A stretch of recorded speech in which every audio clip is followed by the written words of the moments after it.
नमस्कार, 4 PM पर आप सभी का स्वागत है। बिहार में इसी साल विधानसभा का चुनाव होना है, उसके बाद बंगाल में है और फिर उत्तर प्रदेश में।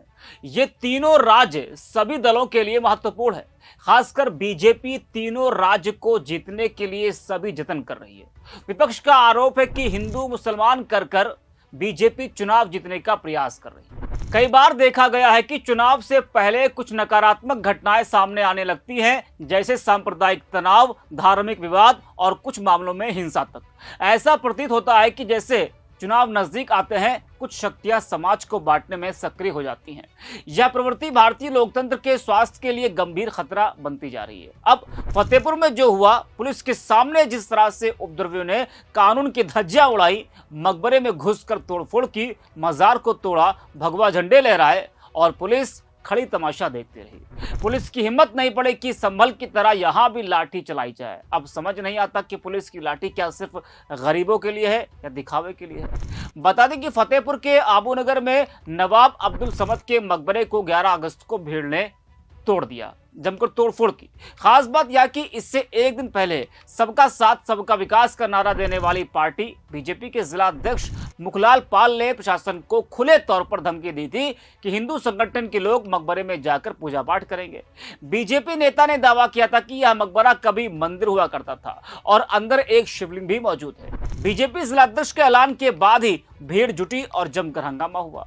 वही इस मामले को लेकर विपक्ष लखनऊ से दिल्ली तक आवाज उठा रहा है। वहीं फतेहपुर मामले पर ऑल इंडिया मजलिस इत्तेहादुल मुस्लिमीन के राष्ट्रीय अध्यक्ष असदुद्दीन ओवैसी का भी बड़ा बयान सामने आया है। ओवैसी ने कहा कि पुलिस की मौजूदगी में मकबरे पर हुआ हमला इस बात का सबूत है कि बीजेपी सरकार मुसलमानों से कितना नफरत करती है। फतेहपुर मामले पर ओवैसी ने क्या कुछ कहा है, वो भी आप सुनिए। ये तो एक हेट्रेड का माहौल पूरे देश में बीजेपी ने जो बनाया है, और खास तौर से उत्तर प्रदेश में तो उनको खुली छूट दी गई है कि जो कोई भी मुसलमानों से रिलेटेड हिस्टोरिकल, कल्चरल, रिलीजियस जगह होगी, उस पर आप किसी भी किस्म से आप उस पर हमला कर सकते, कानून को अपने हाथ में ले सकते।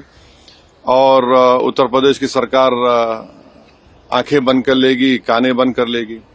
पुलिस की मौजूदगी में जाकर खबरों को तोड़ा जा रहा है, बेहुरमती की जा रही है, दरगाह के अंदर जाया जा रहा है और पुलिस कुछ नहीं कर रही है। अगर वही लोग मुसलमान समाज के होते तो क्या होता, आप खुद सोचिए। तो कानून का इस्तेमाल जो है ना, मजहब को देखकर, पॉलिटिकल आइडियोलॉजी को देखकर इस्तेमाल किया जा रहा है, तो जाहिर है तो ये तो एक बेहतरीन मिसाल है मुसलमानों से हेट्रेड की और उनको अप्रेस करने की, जो उत्तर प्रदेश में हुआ है कि दरगाह पर हमला, खबरों को तोड़ना। तो ऐसा लग रहा था कि फिर दोबारा 1992 वापस आ रहा है क्या। 1991 लॉ का आप फिर से एक बार हम देख रहे हैं कि टूटना हो रहा है। 1991 लॉ का प्लेसेस ऑफ वर्शिप एक्ट, हाँ, एक बार फिर से वायलेशन हो रहा है। नहीं, वो वायलेशन तो है, मगर पुलिस की मौजूदगी में इनको कैसे इजाजत दी जा रही है। पुलिस क्या कर रही थी वहां पर?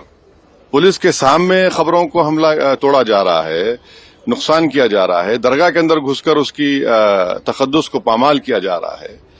और आस्था क्या है फिर? आपकी आस्था किस में है? आपकी आस्था ना रूल ऑफ लॉ में है, ना आपकी आस्था प्रदेश को पीसफुल रखने में, बल्कि पर आप तो सिर्फ एक ही वन पॉइंट है, चाहे आसाम हो, यूपी हो, मुसलमानों को टारगेट किया जाए, बुलडोजर को इस्तेमाल किया जाए, बेघर किया जाए, या किसी मस्जिद दरगाह पर आप हमले कर दीजिए, या फिर बाद में कह दीजिए कि नहीं नहीं यहाँ पर वो आक्रामककारी आए थी और ऐसा हो गया, ये हो गया। तो ये एक बेहतरीन मिसाल है जुल्म की। जहां यूपी विधानसभा में विपक्ष के नेताओं ने इस मुद्दे को उठाया, वहीं संसद भवन के बाहर सपा ने जोरदार प्रदर्शन किया।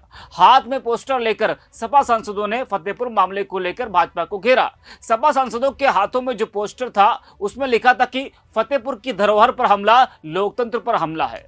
वहीं सपा नेता नरेश उत्तम पटेल ने बड़ा बयान भी दिया। उन्होंने कहा कि सांप्रदायिक सौहार्द को बीजेपी बिगाड़ रही है। सपा का कहना है कि मकबरे की हिफाजत की जाए और कार्रवाई की जाए। जरा आप भी सुनिए नरेश उत्तम पटेल ने क्या कुछ कहा है। जिले में कल 11 तारीख को 300 वर्ष पुराना मकबरा, जो सरकार की धरोहर है, पुरातत्व विभाग के अंडर में है, उस पर भारतीय जनता पार्टी के कुछ कार्यकर्ता, नेता कुछ अराजक तत्वों को लेकर प्रशासन को धता बता करके उस पर चढ़ गए और वहाँ मजारें तोड़ी, मकबरे पर चढ़ करके झंडा फहराया।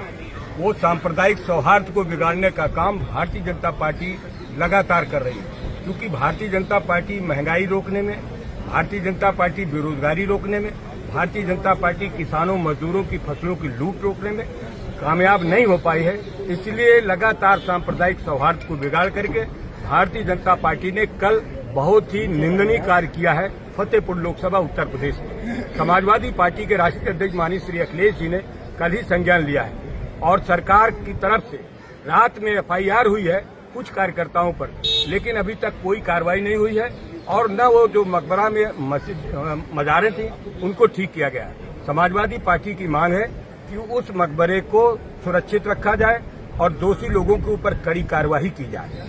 लॉ एंड ऑर्डर की स्थिति खराब है क्या? लॉ ऑर्डर की स्थिति पूरे प्रदेश में खराब है और कानून व्यवस्था नाम की कोई चीज नहीं है। उत्तर प्रदेश में अराजकता का माहौल है।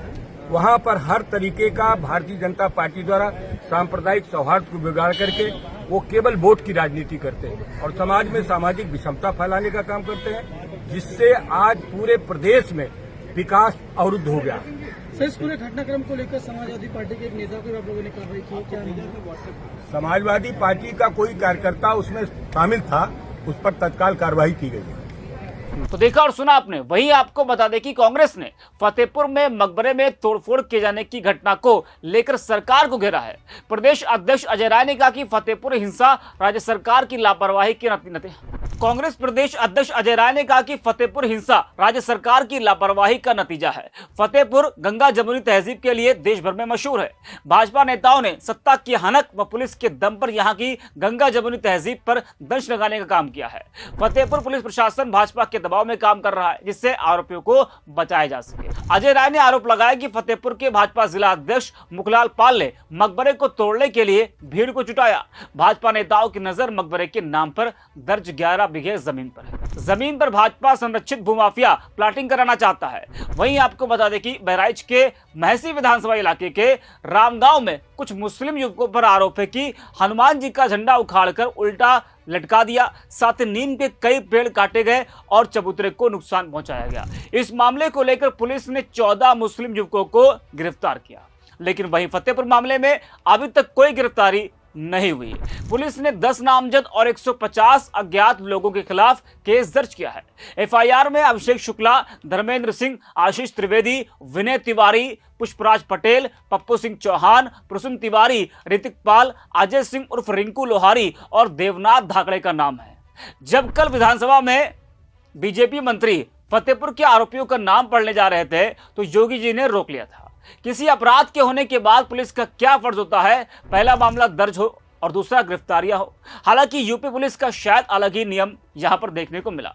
उत्तर प्रदेश पुलिस पहले देखती है कि किसने अपराध किया है और फिर उसके हिसाब से आगे का कदम उठाए जाते हैं। ऐसे आरोप विपक्ष की तरफ से लगाए गए हैं। तो इस वीडियो में इतना ही। आप देखते रहिए 4 PM।